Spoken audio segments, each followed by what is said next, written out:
Hello students, आज हम लोग एक नए टॉपिक के ऊपर डिस्कशन शुरू करेंगे जिसका नाम है body fluids and circulation.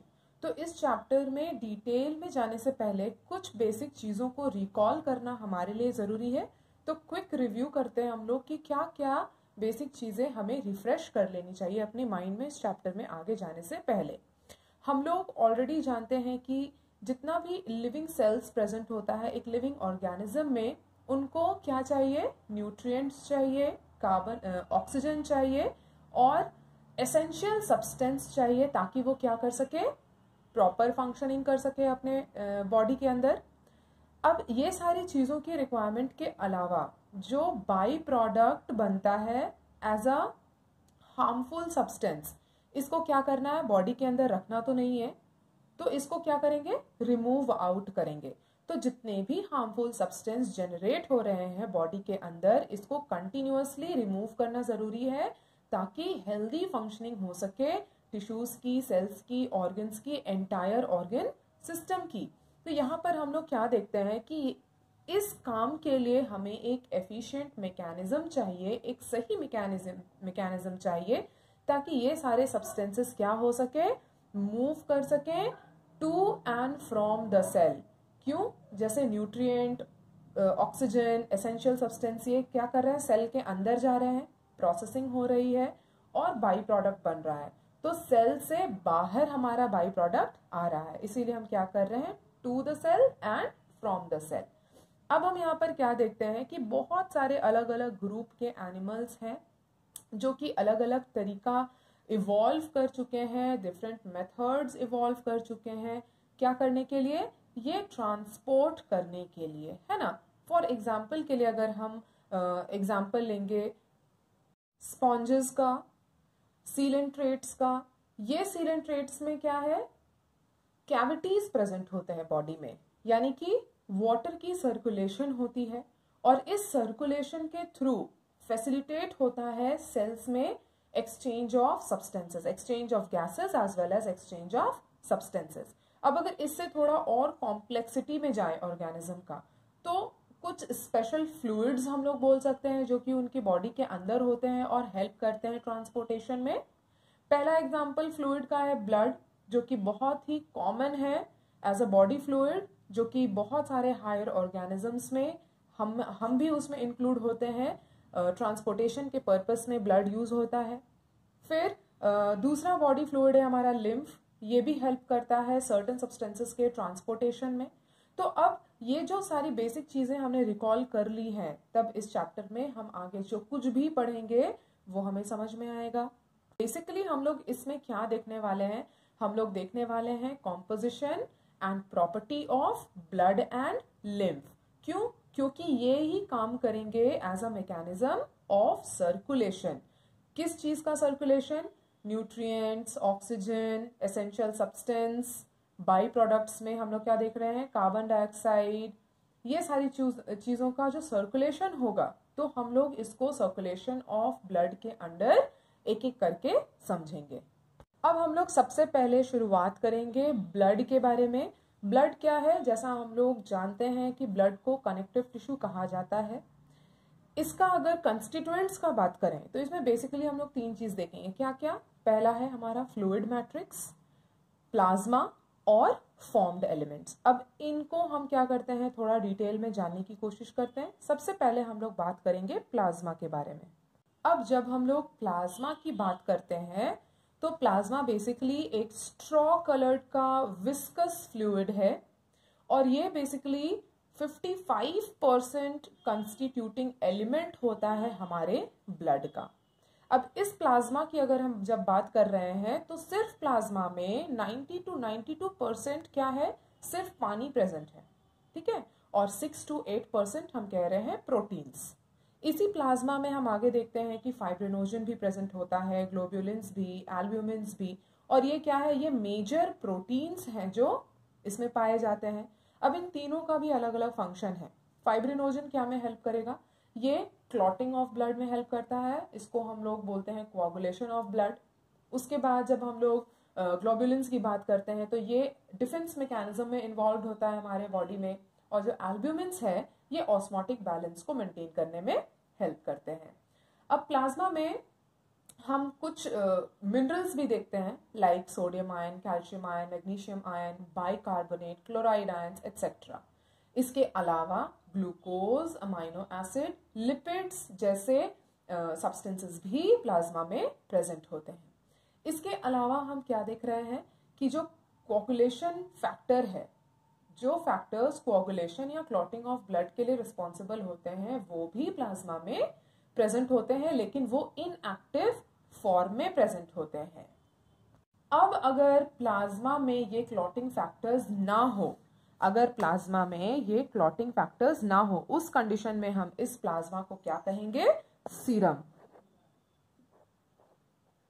I hope it is clear. अब आगे हम लोग बात करेंगे फॉर्म्ड एलिमेंट्स के बारे में। तो फॉर्म्ड एलिमेंट्स में बेसिकली हम 3 चीज देखेंगे, एराइथ्रोसाइट्स, ल्यूकोसाइट्स एंड प्लेटलेट्स। तो एक एक करके हम इन तीनों को डिटेल डिस्कशन करेंगे। हम लोग सबसे पहले बात करेंगे एराइथ्रोसाइट्स के बारे में। एराइथ्रोसाइट्स को आरबीसी यानी कि रेड ब्लड सेल्स भी कहा जाता है। अगर हम लोग इन रेड ब्लड सेल्स की खास करके बात करें तो ये सबसे ज्यादा अबंडेंट होते हैं in comparison to all the cells in blood. ठीक है, अगर एक हेल्दी एडल्ट मैन की बात करें तो यहाँ पर हम लोग बोल सकते हैं कि ऑन एन एवरेज एक हेल्दी एडल्ट में आरबीसी कितना होगा? 5 million to 5.5 millions mm³ of blood में। ठीक है, अब ये जो आरबीसीज है ये कहाँ बनता है, कहाँ मैन्युफैक्चर होता है? रेड बोन मैरो में। आरबीसीज में न्यूक्लियस एब्सेंट होता है in most of the mammals, और इसका शेप कैसा होता है? बाइकॉन्केव शेप का होता है। अब रेड ब्लड सेल्स का कलर रेड क्यों होता है, इसके पीछे भी एक बहुत इंटरेस्टिंग कारण है। इसमें प्रेजेंट होता है iron containing complex protein haemoglobin, और हम लोग जानते हैं कि हेमोग्लोबिन में कैपेसिटी होता है कि ये ऑक्सीजन के साथ बाइंड करके ऑक्सी हेमोग्लोबिन बनाए। ये हम लोग ऑलरेडी पिछले चैप्टर में पढ़ चुके हैं। अब क्योंकि इसके पास आयरन है इसीलिए इसका कलर रेड होता है और इसको नाम दिया गया है रेड ब्लड सेल्स। अब अगर सिर्फ हेमोग्लोबिन की हम लोग बात करें तो फिर से अगर एक हेल्दी इंडिविजुअल में देखें तो एक हेल्दी इंडिविजुअल में 12 to 16 ग्राम्स ऑफ हेमोग्लोबिन होगा पर 100 ml ऑफ ब्लड। ठीक है, अब ये जो आरबीसीज है, ये जो हेमोग्लोबिन मॉलिक्यूल है, ये एक इम्पॉर्टेंट, एक सिग्निफिकेंट रोल प्ले करता है इन ट्रांसपोर्टिंग ऑफ रेस्पिरेटरी गैसेस। जैसा कि मैंने अभी कहा कि इसमें एबिलिटी होती है कि ये ऑक्सीजन के साथ बाइंड कर सकता है, इसमें एबिलिटी होती है कि ये कार्बन डाइऑक्साइड के साथ भी बाइंड कर सकता है। तो जब हम लोगों ने breathing and exchange of gases पढ़ा था, इसमें हमने डिटेल में चर्चा की थी कि किस तरह से ब्लड में जो हेमोग्लोबिन होता है वो लंग्स में ऑक्सीजन लेता है और टिश्यू पर जाके या सेल्स पर जाके डिसोसिएट करता है ऑक्सीजन को, वहां से वो कार्बन डाइऑक्साइड को कैरी करके कार्ब अमाइनो हेमोग्लोबिन बनाता है और वापस से लंग में आकर कार्बन डाइऑक्साइड को डिसोसिएट करता है। तो ये सारी चीजें हमने ऑलरेडी पढ़ ली है।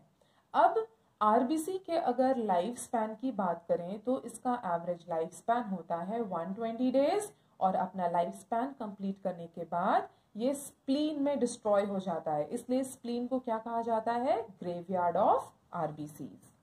अब हम लोग डिस्कस कर लेते हैं ल्यूकोसाइट्स के बारे में।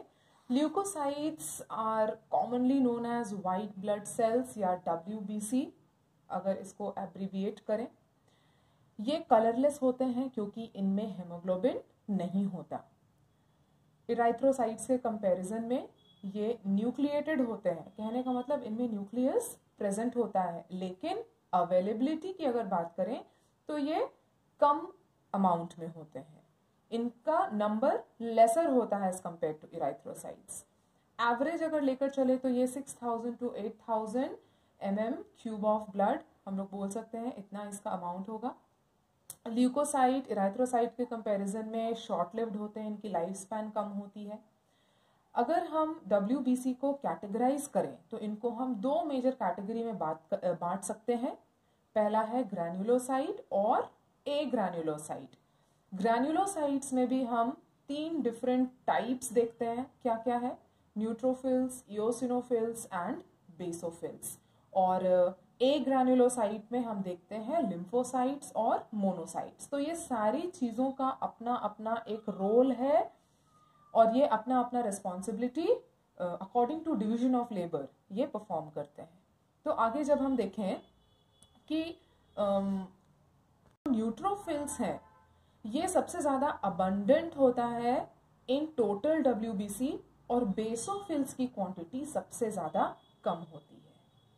वहीं पे जो न्यूट्रोफिल्स है और मोनोसाइट्स है, ध्यान देंगे न्यूट्रोफिल्स एंड मोनोसाइट्स, इनका फैगोसाइटिक नेचर होता है। फैगोसाइटिक नेचर बोलने का मतलब अगर कोई भी फॉरेन ऑर्गेनिज्म, कोई भी फॉरेन बॉडी अगर हमारे बॉडी के अंदर एंटर करे तो वो तुरंत उसको डिस्ट्रॉय करने में लग जाते हैं।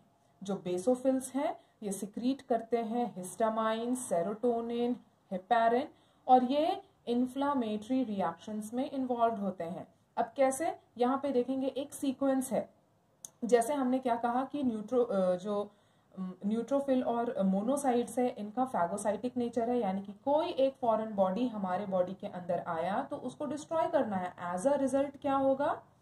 बेसोफिल इन्फ्लामेटरी रिएक्शंस शो करना शुरू करेगा, सिम्टम्स आने शुरू हो जाएंगे कि ठीक है हमको कोई एलर्जी हुआ है, या हम समझ जाएंगे कि कोई फॉरेन बॉडी हमारे बॉडी के अंदर चला गया है। अब यहाँ पर हम क्या देखते हैं कि जो इओसिनोफिल्स है ये रेजिस्ट करता है इन्फेक्शंस और एलर्जिक रिएक्शन से ये एसोसिएटेड होता है। ठीक है, अब हम लोग आखिर में बात करते हैं लिम्फोसाइट्स के बारे में। ये भी 2 मेजर टाइप के होंगे, B form and T form, और ये दोनों बी और टी लिम्फोसाइट्स रिस्पॉन्सिबल होते हैं हमारे बॉडी के इम्यून रिस्पॉन्स के लिए।